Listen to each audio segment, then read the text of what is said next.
Hello दोस्तों, स्वागत है आपका अपने ही यूट्यूब चैनल किस्से कहानियों की ऑडियो लाइब्रेरी पर। दोस्तों, हम सुन रहे हैं श्री शरत चंद्र चट्टोपाध्याय जी द्वारा रचित उपन्यास गृहदाह का अंतिम भाग। अच्छे से पहले कि हम कहानी की ओर बढ़ें, मैं आशा करती हूँ कि आपने अभी तक इस चैनल को सब्सक्राइब कर लिया होगा, और अगर नहीं किया है तो अभी कर लीजिए। तो चलिए शुरू करते हैं आज का भाग। राम बाबू घर पर नहीं थे। दूसरे दिन बक्सर से आने पर उन्हें महिम की चिट्ठी मिली और उन्होंने पल भर की भी देर न की। तमाम रास्ते घोड़े को भगाते हुए अधमरा सा बनाकर जब मझोली पहुंचे तो बेला डूब रही थी। दुकानदार ने उनको दरोगा समझा और खुद रास्ता दिखाते हुए नंद पांडे के नीम के नीचे ले गया और इक्के से उतरते वक्त बाअदब घोड़े की लगाम थामे खड़ा हुआ। इसी से राम बाबू को पता चला कि अचला भी आई है। सामने का दरवाजा खुला ही था। अंदर कदम रखते ही कुछ भी समझना बाकी ना रहा। 2 घंटे हुए सुरेश चल बसा। खाट पर उसकी लाश ढंकी पड़ी थी और कुछ ही दूर पर उसके पैरों के पास अचला चुप बैठी थी। बूढ़े से यह दृश्य देखा ना गया। वे चीख कर रो पड़े। अचला ने एक बार नजर उठाकर देख भर लिया और फिर उसी तरह सिर झुकाकर बैठ गई। यह चीख मानो महज उसके कानों तक गई, मर्म तक न पहुंची। महिम अंदर लकड़ी की तलाश कर रहा था। रोना सुनकर बाहर निकला। बोला, थोड़ी देर हुई, सुरेश हमें छोड़ गया। आप आ गए, अच्छा ही हुआ, वरना अकेले मुझे बड़ी असुविधा होती। राम बाबू चुपचाप आंसू पोंछने लगे। वे सोचकर कुछ ठीक ही नहीं कर पा रहे थे कि क्या करे, क्या कहे, कैसे उस स्त्री के सामने इस निष्ठुर काम में मदद पहुंचाए। महिम ने कहा, नदी दूर नहीं है, थोड़ी बहुत लकड़ी रघुवीर ले गया है, थोड़ी और मिल गई है, इसे भी भेजकर हम 3 जने लाश को ले चल सकेंगे। गांव में आदमी नहीं है, होगा भी तो कोई निकलेगा नहीं। राम बाबू यह जानते थे। अचला से बचाकर उन्होंने चुपके से पूछा, हम 2 जने और? महिम ने कहा, रघुवीर भी मदद दे सकता है। सुनकर बूढ़े ने व्यस्त होकर कहा, ना ना, हरगिज ना होने दूंगा मैं। ब्राह्मण की लाश और किसी को ना छूने दूंगा। नदी जब पास ही है तो जैसे भी हो हम ही दोनों को ले चलना पड़ेगा। खैर, वही होगा, कहकर महिम फिर लकड़ी की जुगत में जुट गया। राम बाबू बरामदे के एक ओर खूंटी से टिककर चुप बैठे रहे। उम्र वाले आदमी, अपने लंबे जीवन में मौत उन्होंने बहुत देखी। बहुत गहरे शोक के बावजूद उन्हें धीरे धीरे आगे बढ़ना पड़ा है। दुसह दुखों के वे करुण सुर एक एक करके उनकी हृदय वीणा के तारों में बंध गए हैं। आज की यह घटना उन तारों पर चोट करके लगातार बेसुरी बजने लगी। कभी बड़े चाचा संबोधन करती हुई यही सुरमा उनकी गोदी में पछाड़ खा गिरी थी, इसको वे भूले नहीं थे।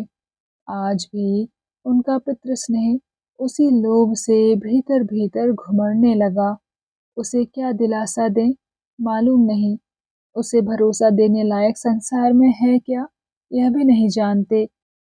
फिर भी उनका शोकाकुल हृदय मानो यही कहना चाहता रहा कि एक बार उसे अपने कलेजे से लगाकर कहें, डर कैसा बिटिया, मैं तो जिंदा ही हूँ। लेकिन यह सुर बजा कहाँ। उनकी प्यास बुझाने के लिए वह आगे बढ़ी कहाँ। सुरमा तो वैसे ही चुप बनी रही, एकांत आत्मीय के वियोग से अपने को अलग किए रही। दुख में, विपदा में इनकी अनेक अनबुझ वेदना, मूक मानसिक पीड़ा के पास से उन्हें चलना पड़ा है। छिपे रहस्य का इशारा कभी कभी उन्हें कचोट दे गया है, मगर उन्होंने कभी अपने को दुखने नहीं दिया। स्नेह के आवरण से सभी आशंकाओं को ढांक कर बाहर के आकाश को मेघ से परे निर्मल ही रखा है। उन्होंने लेकिन अभी-अभी विधवा बनी अचला के इस अनचिन्हे कठोर धीरज ने इतने दिनों से उनके होंठ में छिपे स्नेह को उघाड़ कर कलुष के धुएं से भरना शुरू कर दिया। सूर्य अस्त हो चुका। उधर का काम लगभग चुका कर महिम ने कहा, राम बाबू, अब तो इसे ले ही चलना चाहिए। अचला की ओर मुड़कर बोला, रोशनी जला दी है, तुम मुनिया की माँ के पास बैठी रहो, हमें लौटने में ज्यादा देर ना होगी। अचला कुछ ना बोली। राम बाबू अपने को जब्त करके उठ खड़े हुए थे। उन्होंने सिर हिलाया। अचला के झुके मुखड़े की ओर देखकर रुंधा गला साफ करके भर्राई हुई आवाज में बोले, कहते हुए कलेजा टूक टूक हुआ जाता है बिटिया, लेकिन स्त्री का अंतिम कर्तव्य तो तुम्हें करना ही पड़ेगा। मुखाग्नि तो। कहते कहते वे रो पड़े। अचला का फीका चेहरा, उससे भी ज्यादा सूखी उसकी आंखें बूढ़े पर जरा देर गड़ी रही। उसके बाद वह धीमे स्वर से बोली, मुखाग्नि की जरूरत हो तो मैं कर सकती हूँ। हिंदू धर्म में वास्तव में कोई फल होता हो तो उसे मैं बेकार नहीं करना चाहती, मगर मैं उनकी स्त्री नहीं हूँ। जैसे गाज गिरी हो। राम बाबू ठक होकर देखते हुए धीरे धीरे बोले, तुम सुरेश की स्त्री नहीं हो? अचला ने वैसे ही अविचलित स्वर में कहा, नहीं, वे मेरे पति नहीं थे। एक पल में राम बाबू को सारी घटनाएं याद आ गई। जब से ये उनके घर आए थे, तब से उस दिन की मूर्छा तक सारी घटनाएं बिजली की नाई उनके मन में कौंध गई और संदेह की कोई गुंजाइश ही नहीं रही कहीं। आखिर कौन है यह? किसकी लड़की? कौन जात? शायद हो कि वैश्य हो। इसे मैंने बेटी कहा, इसका छुआ खाया, इसका पकाया अन्न अपने देवता तक को भोग दिया। सब कुछ याद करके घृणा से उनका सर्वांग टनटना उठा और जिस स्नेह, जिस श्रद्धा, जिस माधुर्य और करुणा ने उन्हें इतने दिनों तक सींच कर रखा था, रेगिस्तान में पानी की बूंद जैसा वह गायब हो गया, पता भी ना चला। केवल वही नहीं, महिम भी हक्का बक्का सा खड़ा था। उसने चकित होकर कहा, जब ऐसा होना ही नहीं है तो चलिए, हम लोग ले चलें। चलिए, कहकर राम बाबू जैसे सपने में चल रहे हों आगे बढ़े। उनकी अपनी दुर्घटना के मुकाबले सारी दुर्घटनाएं जैसे छाया सी फीकी पड़ गई थी। उनके दोनों कानों में केवल यही गूंजने लगा, जात गई, धर्म गया, मनुष्य जीवन ही जैसे बेकार बेकाम हो गया। सुरेश का दाह कार्य जैसे तैसे कर देने में ज्यादा समय न लगा। शुरू से आखिर तक राम बाबू ने एक भी शब्द ना कहा और लौटते ही इक्का जोतने का हुक्म दिया। महिम ने पूछा, आप क्यों जा रहे हैं? राम बाबू ने कहा, हाँ, मुझे सुबह की गाड़ी से काशी जाना होगा। अभी ना निकल पड़ूं तो समय पर पहुंच नहीं सकूंगा। उनके मन की बात महिम से छिपी ना रही और वह ताड़ गया कि ये प्रायश्चित के लिए ही काशी जा रहे हैं।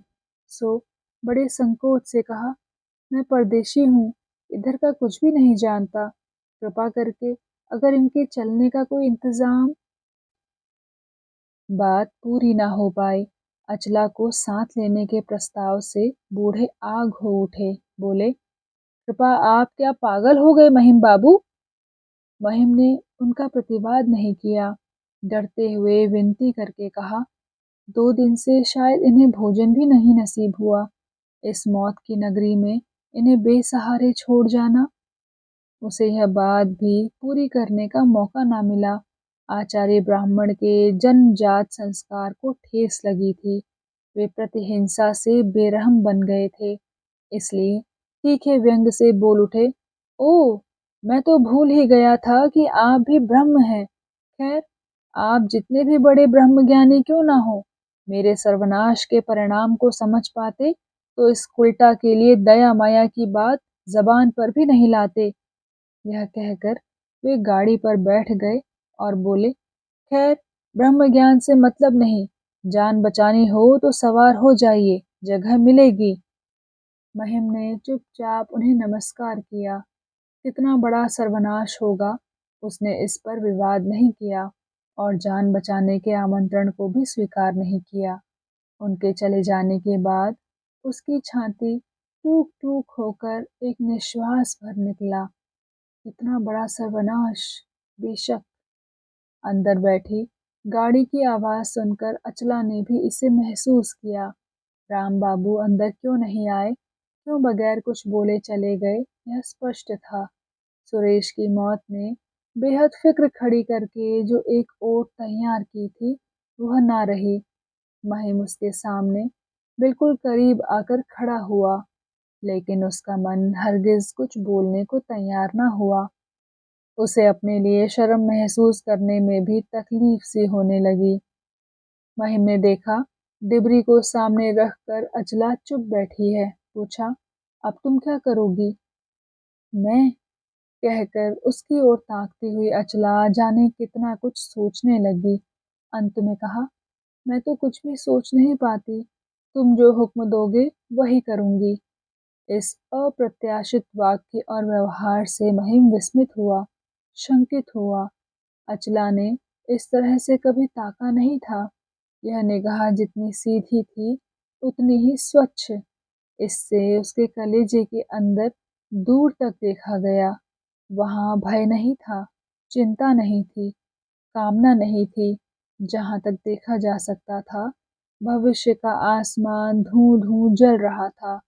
उसमें ना तो रंग था, ना मूर्ति, ना गति, ना प्रकृति। बिल्कुल निर्विकार, बिल्कुल सूना। सताई गई, अपमानित नारी के हृदय के इस चरम वैराग्य को वह पहचान नहीं सका। एक के अभाव ने दूसरे के हृदय को ऐसा सूना कर दिया है, यह सोचकर उसका मन कड़वाहट से भर गया। लेकिन अपने दुखों से दुनिया के दुख का बोझा उसने कभी बढ़ाना नहीं चाहा। इसलिए अपने को अपने में ही समेटे रहने की उसे आदत रही है। गले तक उमड़ी हुई कड़वाहट कहीं उसकी बोली में ना जाहिर हो पड़े, इस डर से दूसरी ओर नजर टिकाए वह कुछ देर चुप रहा। उसके बाद सहज स्वर में बोला, मैं तुम्हें हुक्म क्यों करूं अचला, और तुम ही उसे क्यों मानोगी? अचला बोली, लेकिन तुम्हारे सिवा और तो कोई नहीं है, कोई मुझसे बात भी नहीं करेगा। अचला उसी तरह महिम को ताकती रही। महिम ने कहा, मुझसे यही उम्मीद करती हो तुम? प्रश्न शायद अचला के कानों पहुंचा नहीं। वह अपनी ही बात का छोर बढ़ाती कहने लगी, तुम्हें खोने के बाद से मैं कितना तो कहती रही भगवान से, हे भगवान तुम मुझे उठा लो। उन्होंने भी ना सुना, तुम भी नहीं सुन रहे हो, क्या करूं मैं? महिम कोई जवाब ना देकर बाहर चला गया, किंतु उसकी निराशा भरी आवाज ने, उसकी निरभिमान, निसंकोच, निर्लज्ज उक्ति ने उसे फिर दुविधा में डाल दिया। कान में वही आवाज लिए बाहर टहलते हुए वह यही सोचने लगा, क्या किया जाए? अपने भार से वह खुद ही झुक रहा था। इस पर अपनी सुकृति और दुष्कृति का भार उसी पर लाद कर सुरेश जाने कहाँ खिसक पड़ा। इस बोझ को कहाँ और कैसे उतारे? बड़ी-बड़ी खोज और पूछ के बाद रघुवीर खबर ले आया कि डिहरी से 3 कोस के फासले पर कल हाट लगेगी। कोशिश करें तो वहाँ बैलगाड़ी मिल सकती है। महिम को झट उठते देख उसने संकोच के साथ कहा, मैं फौरन जा सकता हूँ, पर इस गांव तक कोई आने को राजी नहीं होगा। माँ जी अगर इतनी दूर। अचला ने कहा, चलो। लेकिन कदम बढ़ाते ही वह लड़खड़ाकर गिर रही थी। महिम ने पकड़कर संभाल लिया, लेकिन लज्जा और वितृष्णा से महिम की सारी देह सिकुड़ सी जाने लगी। अपना हाथ हटाते हुए बोला, नहीं तो आज रहने दे। अचला ने कहा, क्यों? तुमने तो कहा यहाँ रहना ठीक नहीं और डिहरी से गाड़ी मंगाने में कल का दिन भी निकल जाएगा। महिम बोला, मगर तुम बेहद कमजोर जो हो। अचला ने लेकिन उसका हाथ नहीं छोड़ा था, नहीं छोड़ा। वह सिर हिलाकर बोली, नहीं, चलो, मैं अब कमज़ोर नहीं हूँ, तुम्हारा हाथ थामे जहाँ तक कहो चल सकती हूँ। चलो, रघुवीर को आगे करके महिम चल पड़ा। वो सांस लेकर वह मन ही मन कहने लगा, इसका अंत कहाँ होगा, कब खत्म होगा यह सफर और कैसे। डिहरी पहुंचकर अचला ने वह लिफाफा निकाला, कहा यह वसीयत है। महिम ने हाथ बढ़ाकर उसे लिया। उसे याद आया, इसमें सुरेश की चिट्ठी है। उस पत्र में कौन सा अनसोचा ब्यौरा लिखा है, किस दुर्गम रहस्य की राह का पता है, यह जानने के लिए तुरंत उसके मन में आंधी सी उठी। लेकिन उस ख्वाहिश को दबाकर लिफाफे को उसने जेब में डाला। अचला ने पूछा, तुम क्या आज ही डिहरी से चले जाओगे? महिम बोला, हाँ, यहाँ रहने में अब मुझे सुविधा ना होगी। अचला ने पूछा, और मुझे क्या सदा यहीं रहना होगा? महिम जरा चुप रहा, फिर पूछा, तुम क्या और कहीं जाना चाहती हो? अचला बोली, कल से लगातार मैं यही सोच रही हूँ। मैंने सुना है विलायत में मुझ जैसी अभागिनों के लिए आश्रम है। वहाँ क्या होता है मालूम नहीं, लेकिन अपने यहाँ क्या वैसा कुछ। कहते कहते उसकी बड़ी बड़ी आंखें आंसू से टलमला उठी। उसकी आंखों में आंसू यहीं पहली बार दिखाई दिए। महिम के कलेजे में करुणा का तीर चुभा, पर वह धीरे धीरे बोला, पता नहीं, मगर मैं खोज पड़ताल कर सकता हूँ। अचला ने पूछा, तुम्हें कभी चिट्ठी लिखूं तो जवाब नहीं दोगे? महिम बोला, जरूरत हो तो दे सकता हूँ, लेकिन मुझे सामान समेटकर निकलने में देर हो जाएगी। मैं चलता हूँ।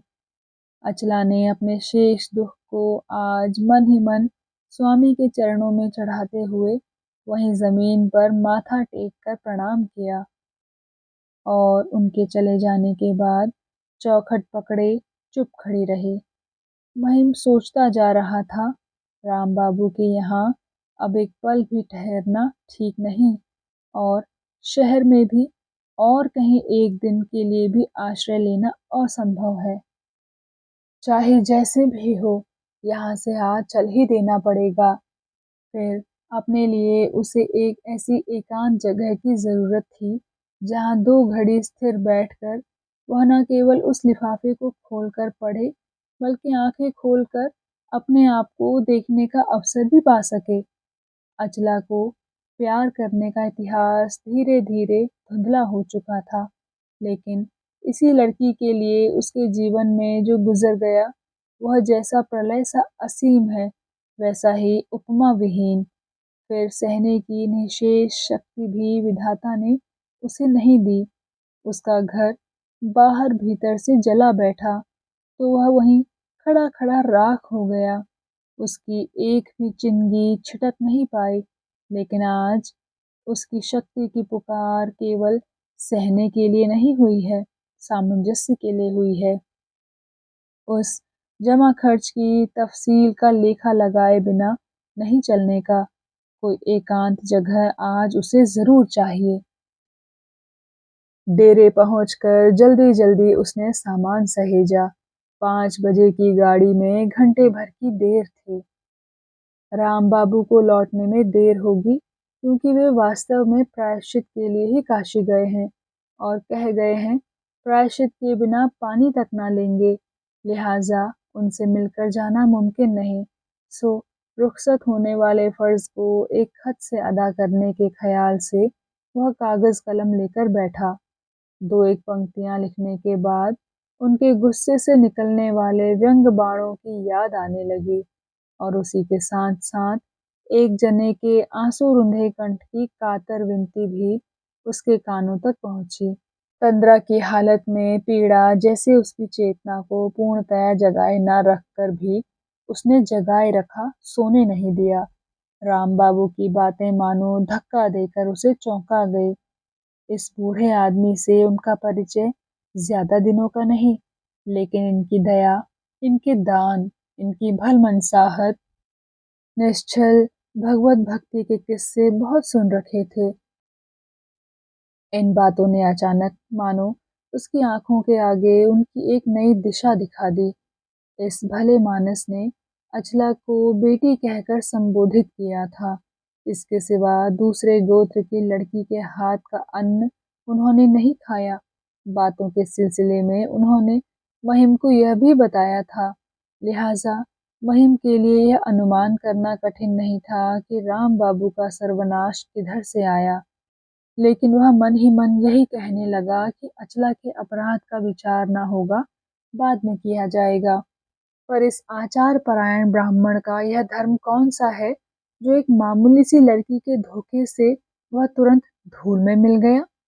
जो धर्म अत्याचारी की ठोकर से आप अपने को और पराये को नहीं बचा सकता, बल्कि मृत्यु उसी को बचाने के लिए प्रतिपल अपनी शक्ति को तैयार रखना पड़ता है, वह धर्म आखिर कैसा धर्म है और मनुष्य जीवन में उसकी उपयोगिता क्या है?